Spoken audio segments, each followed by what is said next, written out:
What's up everybody, it's Prashant here. Welcome to my YouTube channel and thank you for joining me today. Originally, I wanted to make this video back in March or April when NFTs were all the rage. We were seeing news articles like this one, when a JPEG sold for $69 million. But at the time, I had plenty of videos planned out and I just didn't get around to making this one. And by the time I was ready to make the NFT video, the price of Bitcoin and Ethereum started falling and NFTs completely disappeared from the internet psyche. Now, if you're thinking why I'm talking about Bitcoin and Ethereum in a video about NFTs, hold on to your seats. This one's a doozy. Guys, before we continue with this video, I want to ask you to smash that like button and the subscribe button for the YouTube algorithm and get me to 250 subscribers as soon as we possibly can. Thank you so much for your support and let's get back to it. So let's start with the basics. What is an NFT? NFT stands for Non-Fungible Token. Okay, there it is. That's the explanation. So like we just heard, NFT stands for Non-Fungible Tokens. According to the dictionary meaning, this means that each one of these tokens is non-fungible or not interchangeable, which means that they're unique. There's only one. Think of it like artwork. Think of the Mona Lisa. There's only one. Similarly, there's only one of this NFT. Wait a second, did I just compare the Mona Lisa with a picture of this egg-shaped Pokemon thing? Yes I did. Hey, don't blame me, blame the internet. So if we think of NFTs as artwork, it becomes a little bit easier to understand. Just because you have a picture of the Mona Lisa on your phone does not mean that you actually own it. You don't have the original, and most importantly, you cannot sell it. Similarly, only the true owner of the $69 million NFT can actually sell it and potentially profit from the sale. That doesn't mean that you cannot have a copy of it. In fact, if you want to take a screenshot of this video right now, you're the owner of a copy of that $69 million NFT. If you're still following me but thinking, but Prashant, where does Bitcoin or Ethereum come in? You see, most of the NFTs today are based on the Ethereum blockchain. A blockchain is a system of information where every computer on the system has the exact same information. There is no central authority, person, or computer which has any information that is more or different than the information that everybody on the network has. By recording every transaction of NFTs on the blockchain, everybody has the same information and it allows for complete transparency. The blockchain was invented after the 07-08 financial crisis. And if you're young enough or lucky enough to not know what happened then, here's a quick recap. People were buying houses with mortgages from banks who were using loosey-goosey banking practices to give out these mortgages to people who may not qualify under today's policies. These were called subprime mortgages. They were then taking these mortgages and bundling some good mortgages together, slapping on a good rating and some marketing info, and then selling it off into the secondary market. Life was all hunky-dory, everybody was happy, till it wasn't, and everything came crashing down. Huge financial institutions like the Lehman Brothers went out of business. The big banks got government bailouts, and a lot of people got mad because they lost their jobs and maybe even lost their houses.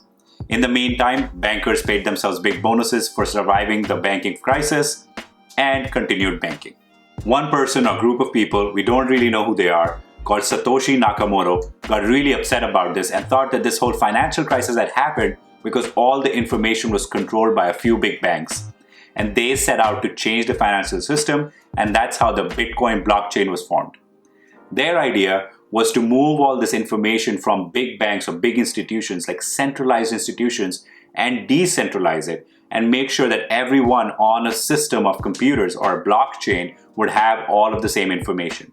If everybody has the same information, nobody can cheat the system, including the big institutions or big banks themselves.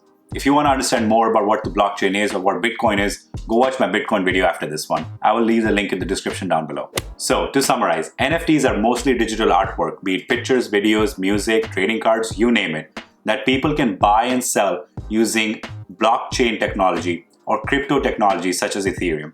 Some people are talking about taking this even further and tokenizing things like gold, real estate, or even your personal data.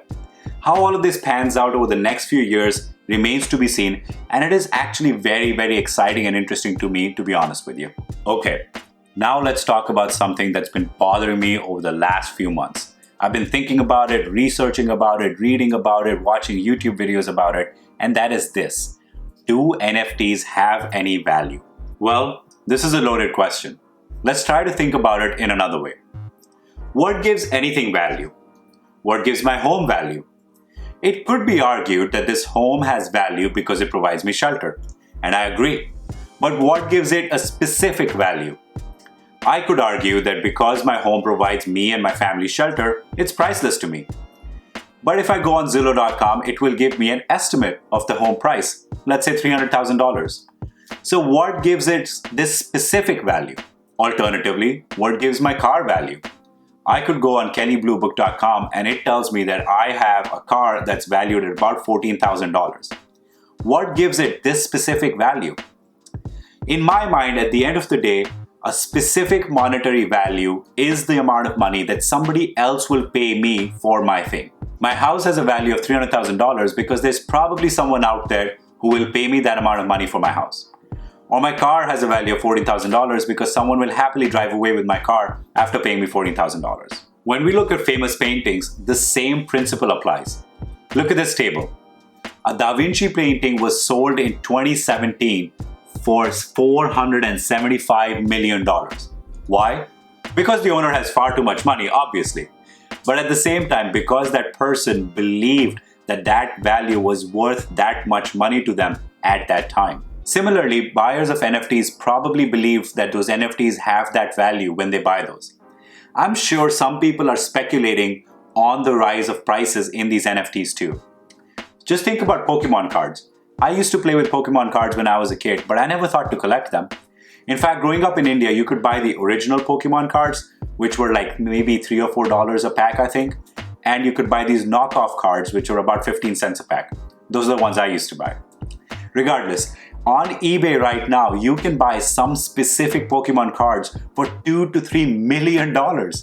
Honestly, this surprised me. I thought these cards were probably going for a few $100,000. Oops. So here's what I think about owning and investing in NFTs. Usually I'm pretty measured in my responses on things like this, but I'm just going to go out there and say most NFTs are junk. Just like most art is junk.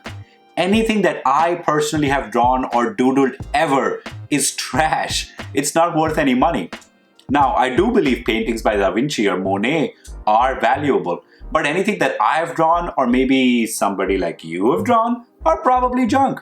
That's probably true for NFTs as well. To add to that, think about the fact that they're based on the Ethereum blockchain and they only have value as long as Ethereum has value, which means they only have value as long as people believe in Ethereum. And since that itself is not a proven and widely accepted system yet, the value of NFTs is very, very volatile. Even for NFTs that may have value today or have sold in the past for $69 million, they may not have that kind of value tomorrow. It's a pretty speculative and volatile space right now. Think about it. If the value of Ethereum crashes, the value of NFTs crashes also. Now, I'm not saying that this is likely or imminent or anything like that, but it just adds another layer of uncertainty to the ownership of NFTs, especially as investments.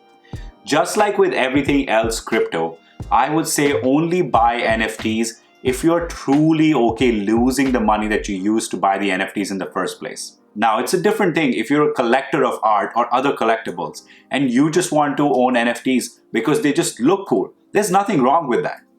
Now, if you wanted to go ahead and buy NFTs and you're just wondering where to buy it, there's a website called OpenSea.io that you can go to and check them out there. So there you have it, you guys. Those are my thoughts on NFTs, including what they are, whether you should invest in them, and why they're selling for millions of dollars. I hope you enjoyed this video. If you did, please smash the like button and the subscribe button for the YouTube algorithm. And if you didn't and you made it to this point in the video, please smash the like button for me as well. Please go ahead and click the bell icon to be notified instantly when I post a new video. I post at least one new video every week with great new financial content, and I would love to see you back on this channel. Thank you so much for watching and see you next time.